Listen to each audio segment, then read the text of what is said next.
Assalamualaikum warahmatullahi wabarakatuh. Anak-anak sekalian, bismillahirrahmanirrahim. Alhamdulillahirabbil alamin. Allahumma sholli ala sayyidina Muhammadin, amma ba'du. Marilah kita belajar Wali 9 yang saat ini kita membahas tentang peran Sunan Giri dalam mengembangkan Islam. Ini hanya sebagian kecil saja. Jadi masih banyak yang diperjuangkan oleh beliau Sunan Giri, dan kita akan membahas apa yang ada pada literatur di Madrasah Ibtidaiyah. Jadi ini hanya sebagian kecil saja dari perjuangan Sunan Giri. Baik, marilah kita pelajari. Bismillahirrahmanirrahim. Peran Sunan Giri dalam pengembangan agama Islam. Perjuangan Sunan Giri. Nah, sebagaimana kita ketahui, Sunan Giri berada di wilayah Jawa Timur, putra dari Maulana Ishaq pada episode sebelumnya.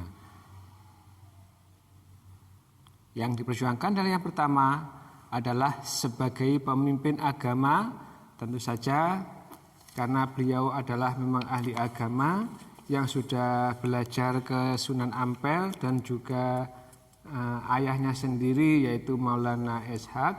Beliau sangat ahli agama, baik urusan fikih, tasawuf dan sebagainya.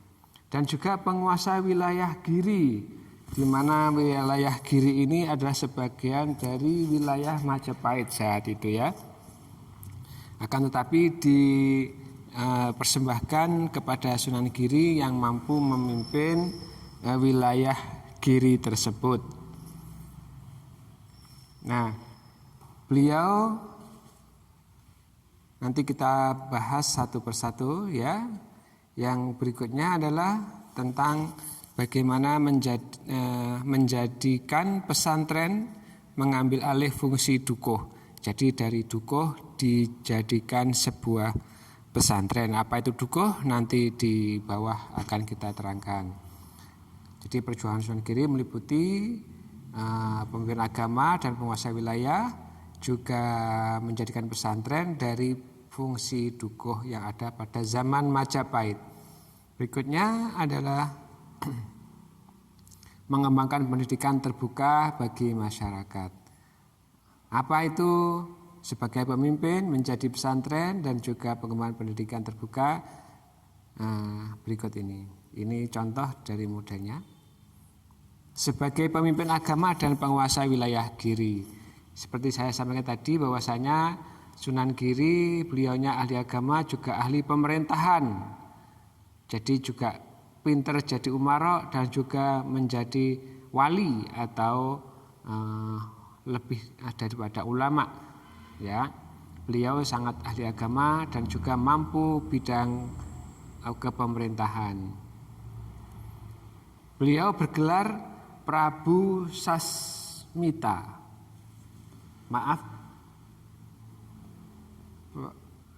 Prabu Satmata atau Sunan Giri ya. Prabu Satmata atau Sunan Giri yang disematkan oleh Raden Paku, yang juga disebut ini maksudnya ya, juga beliau disebut Sunan Raden Paku, seperti yang diberikan nama oleh Maulana Ampel atau Sunan Ampel. Beliau memberi nama Raden Paku yang berada di Giri. Kemudian dalam bahasa Jawa kuno Sunan Giri berarti Raja Giri. Jadi Raja Giri itu daerah ya. Jadi Sunan Giri berarti Raja Giri, itu menurut bahasa Jawa kuno.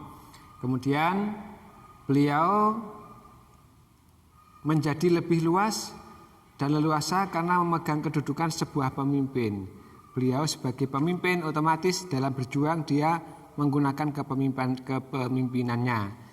Jadi yang bisa kita ambil pelajaran ketika kita menjadi seorang penguasa, menjadi pemimpin, bagaimana kita mampu menggunakan kepemimpinan kita untuk berjuang di jalan Allah. Kalau kita jadi lurah, misalnya kamu jadi seorang lurah, ya bagaimana kamu bisa berjuang menurut agama, berjuang menegakkan agama lewat jalur kepemerintahan lurah kamu itu.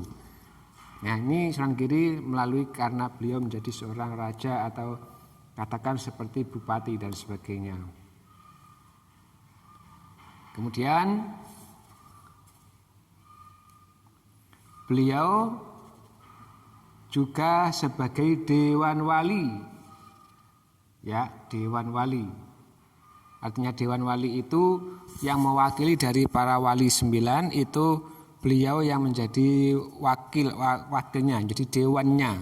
Kalau yang menjadi mufti itu adalah Maulana Malik Ibrahim yang sudah kita pelajari yang pertama dulu itu. Kemudian membuat tatanan pemerintahan di Jawa. Ya, di sana ada bupati, camat, sampai pada mudin, kami tuo, itu tatanan pemerintahan model Jawa. Kemudian mengatur kalender suro, sapar, mulut, bado mulut itu disesuaikan dengan siklus Pakuwon. Jadi kalender Hijriah dipadu dengan kalender Jawa. Itu yang diperjuangkan oleh Sunan Giri. Juga nama hari Senin, Selasa, Rebo, Kemis, Jemuah, Setu, Akad, ya. Setu, Akad itu juga nama-nama hari yang dibuat oleh Wali Songo. Bulan ada Muharram, jadi Suro, Sapar, Mulut, Bado Mulut, Madil Awal, Madil Akhir, Rejab, Ruwah, Poso, Syawal, Selo Besar, itu juga kalender Jawa. Yang aslinya adalah Muharram, Safar, Dzulqa'dah, misalnya itu ya, sampai terakhir dengan Dzulhijjah itu. Dipadu menjadi kalender Jawa. Kemudian dari sini perjuangan Sunan Giri pada bidang sebagai menjadi pemimpin agama, juga penguasa wilayah Giri. Sekali lagi yang dapat kita ambil ibrohnya bahwa seorang penguasa harus mampu menggunakan kekuasaannya berjuang di jalan Allah. Bagaimana berjuang melalui pemerintahannya untuk menegakkan agama Islam. Kemudian yang berikutnya, perjuangan beliaunya adalah mengambil alih fungsi dukuh menjadi pesantren. Atau pesantren mengambil alih dari fungsi dukuh. Sama saja. Bagaimana ceritanya? Gini. Dukuh itu yang dibuat oleh zaman Majapahit. Nah, di zaman Majapahit itu dukuh bukan berarti desa ya. Dukuh itu adalah sebuah tempat di mana digunakan untuk menjadikan seorang, kalau sekarang kiai, bagaimana mendidik siswa menjadi kiai, itu kalau orang Islam. Nah, ini dukuh itu tempat untuk mendidik siswa supaya menjadi calon pendeta agama Buddha saat itu ya, karena saat itu agamanya adalah Buddha atau Hindu. Ya, kemungkinan Hindu atau Buddha, yang penting menjadi seorang pendeta, bukan kiai. Kemudian dari dukuh ini oleh Sunan Giri diubah menjadi pesantren. Jadi tempatnya digunakan menjadi pesantren. Karena pesantren itu tentunya yang belajar adalah seorang santri. Seorang santri itu berasal dari kata sastri yang berasal dari bahasa Sangsekerta yang artinya anak atau orang yang mencari ilmu. Orang yang mengkaji kitab suci, Al-Quran dan Al-Hadis. Nah, sehingga orang yang berhasil di pesantren, mereka akan faham tentang kitab suci, baik Al-Hadis maupun Al-Quran. Berikutnya, mengembangkan pendidikan terbuka bagi masyarakat. Kalau tadi kan yang lewat pesantren, yang lewat pendidikan di pondok, sekarang pondok atau madrasah ya. Sekarang bagaimana yang lewat sosial tanpa butuh tempat menjadi sebuah tempat pendidikan. yaitu melalui jalur permainan. Di sini ada permainan jelungan. Permainan jelungan itu apa? Permainan jelungan itu satu pemain pemburu. Mungkin kamu bisa membayangkan seperti jompritan itu ya. Jompritan, di mana kalau teman kamu lari, kamu kejar.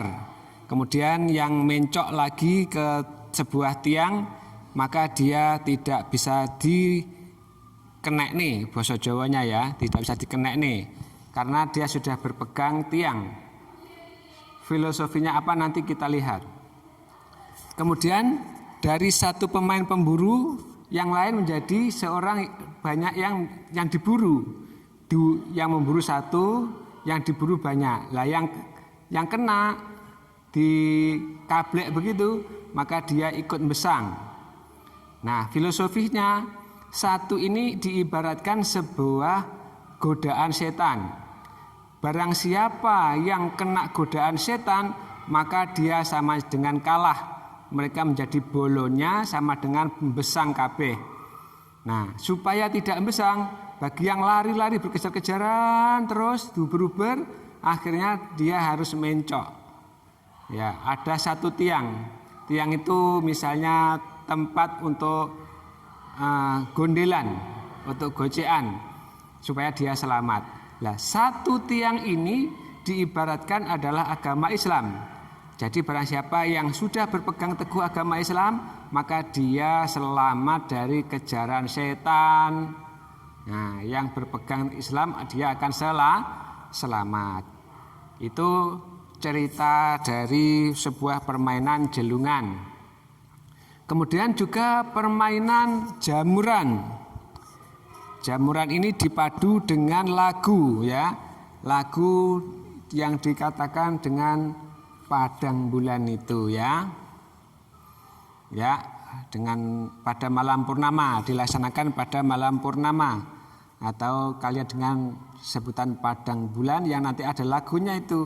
Jadi permainan jamuran ini paduan antara permainan jamuran dan lagu padang bulan. Kemudian dari padang bulan dilaksanakan pada malam purnama, menjalankan perintah yang jadi. Jadi artinya apa? Yang dipilih dimainkan dengan berputar-putar, kemudian yang dipilih untuk memberikan perintah disuruh mengapa. Lah disitulah muncul dari orang-orang yang jadi tadi memerintahkan, muncul namanya kerjasama.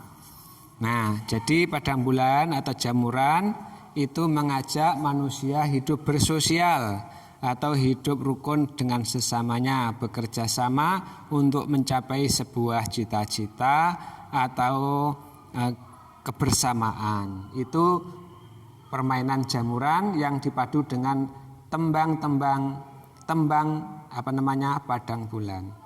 Selain dua permainan ini yang ada di buku Madrasah Hidayah ya. Mungkin yang lain akan ditambah, nggak masalah. Yang penting di MI adanya seperti ini. Setelah permainan jelungan dan juga permainan jamuran, dilanjutkan adanya tembang-tembang.